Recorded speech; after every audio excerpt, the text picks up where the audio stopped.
New day, new way. All right, so what I want to do today is introduce a different method of approaching these questions.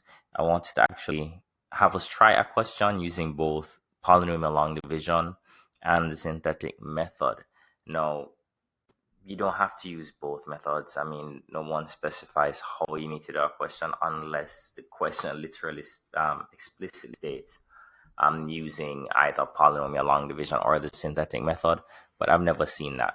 So you have a choice of the approach that you're going to take when you're answering these questions, and it can't hurt to have another method, in your arsenal when you're tackling these questions. So I've already pre-written the question, and on the left-hand side, as you can see, we're doing long division, and then we're going to do the synthetic method on the right-hand side just for comparison's sake. Once you're comfortable, then we'll do probably a couple more videos using the synthetic method. But the important thing to recognize is that when you're doing the synthetic method, it tends to be in situations where your divisor is in the form of x minus something, right? Specifically that the coefficient of x is 1, right? So x minus 2x plus 3x minus 20, whatever it is. Once the coefficient of x is 1, it's a very simple process. We might do questions a little bit later where the coefficient of x is not 1, and that's a little different. There are a couple more steps that are involved, but for now, we're going to just keep it simple, as most of the questions that you might see or likely to see will have a coefficient of 1 for x. All right, now that said, we have here our question, which is on the left-hand side, x squared plus 2x minus 15 as a dividend, and a divisor here is going to be x minus 3. And our process we know by row now. So it's going to be our leading x divides x squared to give us just x, right?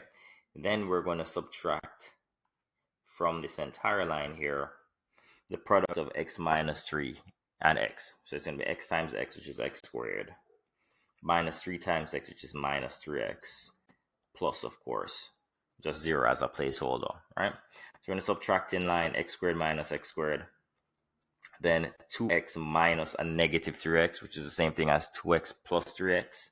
So we end up with 5x here, and negative 15 minus 0, which is just going to be negative 15, right? That's our new dividend, and we're going to divide again, repeat the process. So we're going to end up with x dividing 5x to give us just a 5, and we're going to set up so we can subtract x times 5 being 5x, negative 3 times 5 being negative 15. 5x minus 5x gives you 0. Negative 15 minus a negative 15 is the same as negative 15 plus 15, which gives us 0 as well. And that ends with us saying, oh, we have 0 remainder,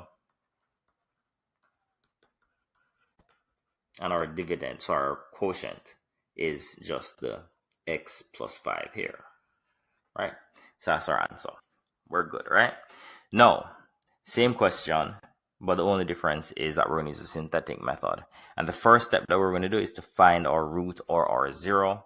And that's where we take our divisor, and we say in this case, x minus 3 is equal to 0. We need the value of x that makes that divisor 0.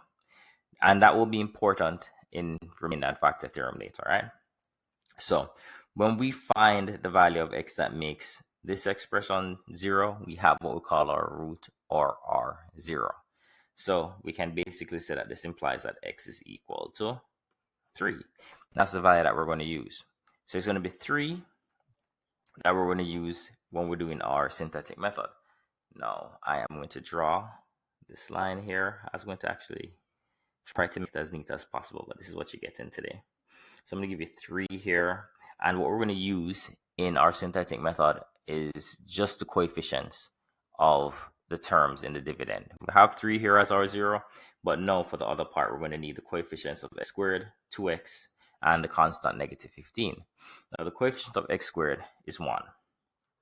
We don't write it because you don't need to put a 1 there. It's understood in the same way that you don't, when you're in conversation, you don't say, I have one phone, I have one bag. We say, I have a phone, or I have a bag. And a bag, it depends on where you're coming from. But the point is that 1 is understood. So we don't have to write it. And so our first coefficient is 1. Our second coefficient is going to be 2. And our constant is negative 15, as we know. Now with the syntactic method, having found 0 here, instead of having to subtract as we have done over here, since the 0 is literally the inverse of the negative 3, we're going to multiply and add, right? It would be the same thing as subtracting because we're adding the inverse of the term, right? Also, because the coefficient here is always going to be, well, for the most part, is 1. When it's not, we're going to have to, in a way, make it 1, right? Since the coefficient here is 1, the term that you get in terms of the coefficient is always going to be the same. So we're not going to really touch this 1 here. We're going to put 1 down here because it wouldn't have been touched before. The only thing that would have been affected in our first line, given that this term is has a coefficient of 1, would be the power. So we bring the 1 down because the coefficient is untouched, and then we're going to multiply by our 3. That's that 3 right there. In the same way that we'd have subtracted, we're going to multiply by 3, and then we're going to add. So 3 times 1 gives us 3, and we're going to add, and we end up with 5, right? Do the same thing again. Multiply this by 3, and we get 15. And then add negative 15 and 15. Give you 0. Now, this is important because guess what? This tells us that there's no remainder. That term at the end will always be 0, given that the term that you're dividing by is a factor. Let me see if I can get everything up to about right here. That should work. All right. Yeah. So this is expected, but what's maybe unexpected to you is that the question is done because we're going to use the coefficients now that we have. And since we divided a term in x squared by a term in x, we know that this is a coefficient of x. So this is, I'll just write it, I'll write 1x. And the term after the x would be a constant. I'm going to put 5 here. And since the 1 is understood, it's really x plus 5. So it's a really quick method of getting your quotient, finding your remainder if you're comfortable. And what I want for us to do, a couple more questions, but this is the process behind it. It's our introduction to the syntactic method. And in the next video, we'll do a couple of examples of using the syntactic method. Don't forget to like and subscribe.